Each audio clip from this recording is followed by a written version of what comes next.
I'm here with my buddy Roger. Those of you who have followed me on YouTube in the past know about my buddy Roger, my co-conspirator, my partner in crime. We work together on a lot of projects, and we have a lot of fun on those projects. And we have a lot of fun, and we sometimes get into trouble. But we were talking a little bit ago that kind of what we do is garden styling as much as garden design.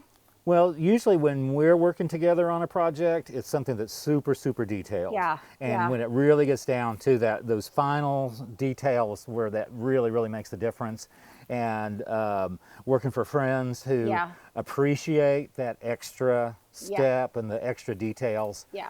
And I think we kind of infuse a lifestyle component at the end that kind of brings it all together. We're very detail oriented, and Roger, I think, really brings in the color component that I tend to be a little bit more staid, and you really like to work with and lots so of much color. of that's dictated by our clients that we're working with. And that's the fun thing about doing it, is we are really, really honing in on the client's taste. And what they, and you know, one of our projects that was such a great job, at the end of it, the clients said to me, I don't know if they told you, but they said that this is the garden that we've always dreamed about, and you made it happen. You all made it happen. And I think that you just kind of want to make something manifest, and so we collaborate. So we're collaborating here because you and I were talking about this.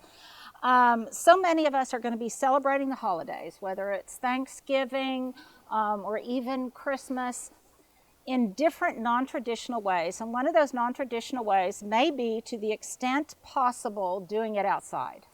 And I mean, so often, especially Thanksgiving, the weather is gorgeous here in Oklahoma City, you know, and a lot of times on Christmas Day, it's beautiful. And it's a perfect opportunity to use your outdoor fireplace or whatever, but it's also the perfect opportunity if you want to kind of autumnalize and have kind of a celebratory aura in your own landscape, that you can decorate your outdoor spaces, your tables, your nooks and crannies. And so today I want to kind of show and highlight some of the stuff that Roger has put together for us. This is so much fun. Okay, so what was your muse? What was your point of inspiration? Well, my point of inspiration was I was cleaning out my garden. That so often happens. The meadow part of my garden, I go in this time of year and I cut a lot of stuff down. So I've got goldenrod, I've got, like in this one, there's this crazy perilla seed pods. You know? It's trash into treasure, isn't it? And so, and it's, you know, and I end up making these huge bundles anyway, to take to the compost pile, and it looks like this giant bouquet, so why not go ahead and use it for a few weeks? And it's all about texture. It's all about, making it really seasonal and celebratory of the season. But this is gorgeous and will be a beautiful segue into winter. But oh my gosh, tell me about your friend Bacchus here. Since everybody has a stone niche with Bacchus, right? Of course they do. Of course they do. And let me, these hydrangea blooms, are those not gorgeous? So what I was trying to decide, are those limelights? They're limelights. Okay. And I was trying to see if it was a particular variety that they were so huge. Yeah. But we planted this for our friend Leslie, and she has this, I mean, it's gorgeous. Yeah. And they were stunning when they were white, and I think they're even more beautiful now, or equally as beautiful now. And so... But really, don't you think any kind of dried hydrangea flower head would work, whether it was oak leaf or just mop heads or anything that you had? Well, the only problem is this time of year, you don't want to be cutting back your mop heads very, very severely. Well, that's true. Because you're going to be cutting off next year's blooms. Right, but you could probably just deadhead it. If you take just the head, you just don't have a stem then to work with. Good point. But the paniculata, you know, which is the cone the cone-shaped blossom heads. Generally, as a rule, those are going to bloom on new wood next year. Right. So some of these have, you know, my stems are 3 feet long. I know. Because we're cutting her shrubs way back to get them a little fuller next year. So that helps if you've got anything with a really long stem. And this time of year, as you're whacking back stuff, it's got a long stem. It's very twiggy, and it's perfect. So I love this. So did you start out, as you were creating this, did you start out with the foliage or the flowers first? Well, actually, you can't see what I started with. There's a bunch of dead boxwood in here. I love it. And I had boxwood around there. I have this boxwood shrub that I had in a pot and didn't water it for a couple of weeks. We shall call this preserved boxwood. Preserved boxwood, yes, we will call this preserved boxwood. And, you know, I felt so guilty that I had let this beautiful boxwood die, and so I never did cut it back. And I finally cut it back, and it pops up in that arrangement. It pops up in over here. And its beauty lives on. But you know what? Look at this great buttery color. But it also ended up providing kind of a structure, so all I had to do was just stick the hydrangea stems in here. And then once I've got it full of the hydrangea blooms, this Chinese pistache, just those twigs just kind of fill in there. And I decided it needed just a little bit more, so we got to get a little bit of green in there. And this is just boxwood. And the other thing is this would, if you wanted to do this for Thanksgiving, and then after Thanksgiving you add the green element that kind of makes it segue, you know, into the holidays, maybe some berries and things.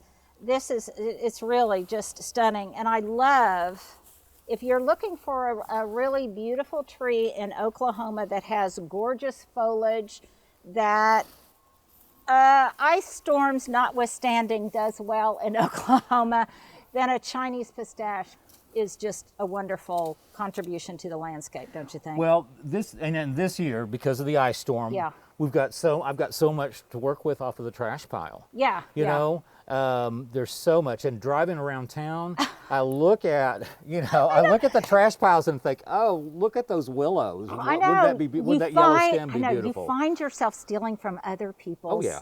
Other people's mounds.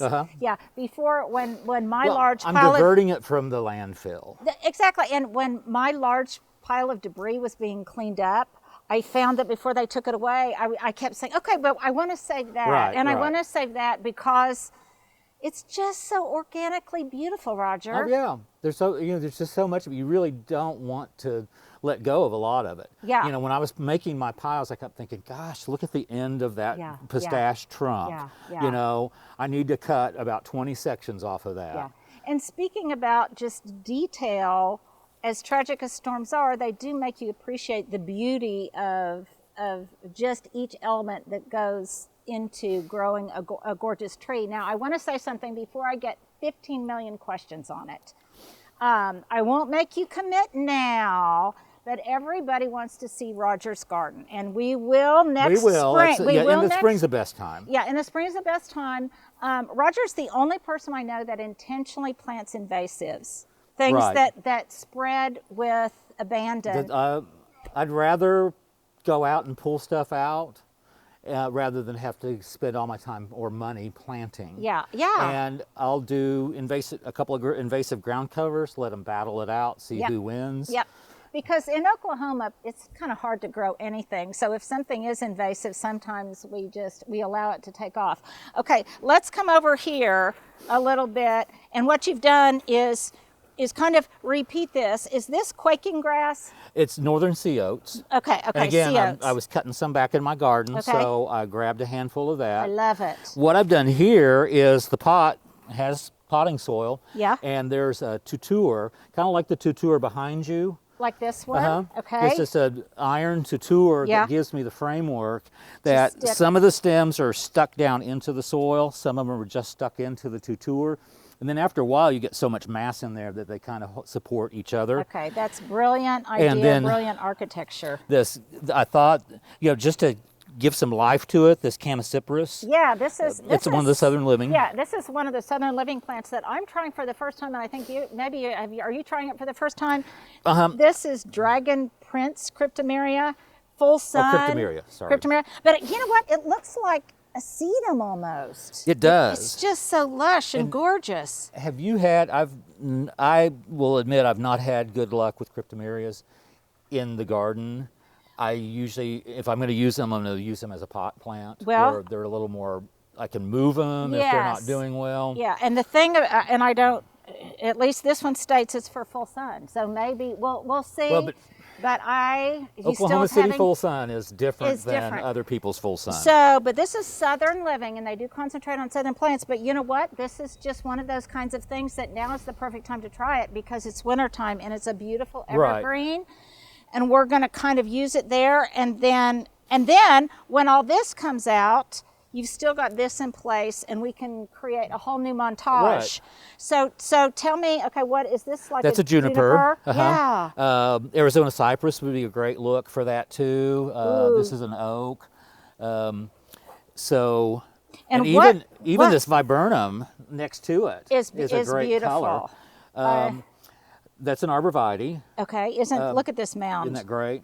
Isn't it absolutely gorgeous? And then an Arizona cypress. There's the Arizona cypress right behind it. Right behind it. So this little area, Stuart, if you don't mind, we'll kind of do a little sweep of this area. This, by the way, you guys, is another section of the Gardener's, I think we called it Gardener's Paradise tour that we did a while back of different little areas. This, I guess, would be our homage to Bacchus.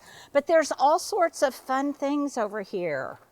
Just, there's finials. We could use a good cleanup, but fun stuff. But you know what? It's fall. That is kind of the nature of how things are right now. There's my sunglasses. There's my Yetis. Okay, look at this. How cute are these, you guys? Look at these tiny little chairs.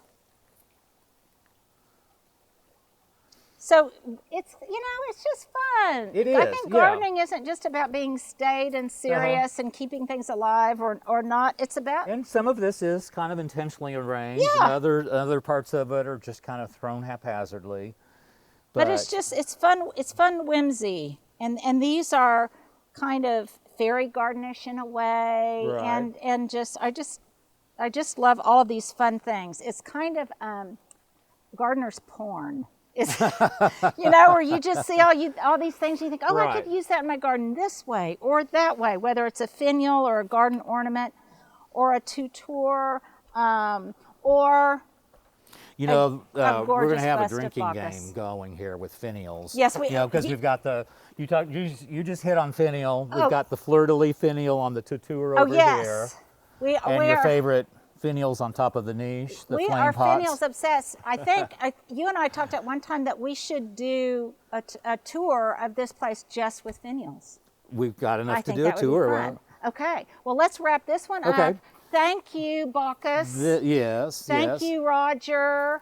Thank you. Let's talk about this real quick because this one was kind of fun. Of course, most of this is remnants from my garden. Yeah. We did stick this little holly in from Southern Living Plants just to give it a little greenery. And that is that is the lowrider holly. Kind of looks like a boxwood. I love the tiny leaf on it. I do too, and I like the linear quality. Well, and I like the way it looks against that really broad magnolia leaf.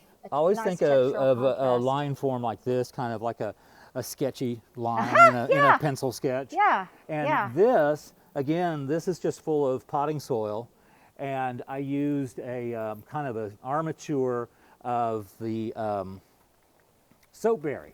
We've got soapberry trees above us.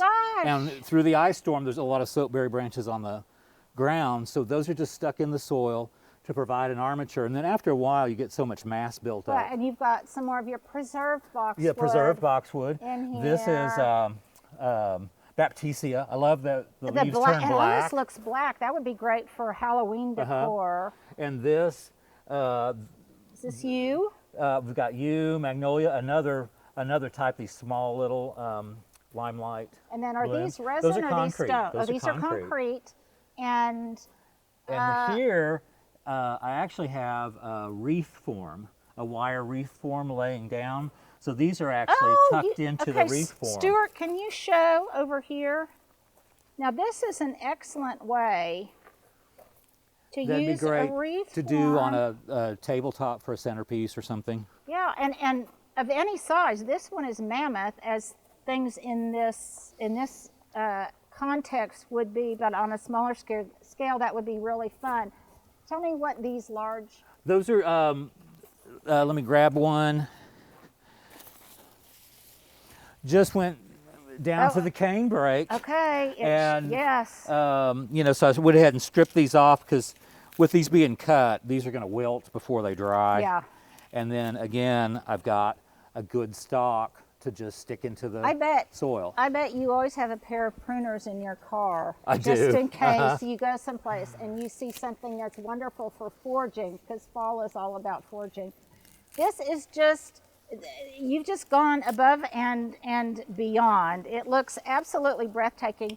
And you guys, this is just a few ideas. If you're wanting to kind of decorate your outdoor spaces for any kind of entertaining, whether it's Thanksgiving, whether it's Christmas, whether it's you're just social distancing, having a drink together, it's just that much more festive when you decorate it with clippings from your own garden. Yeah, and this, I mean, that's the cool thing is I did get the big hydrangea blooms from my friend, but everything else is either off of our trash pile because we're cleaning up for clients after the ice storm, or my cleaning out my own garden.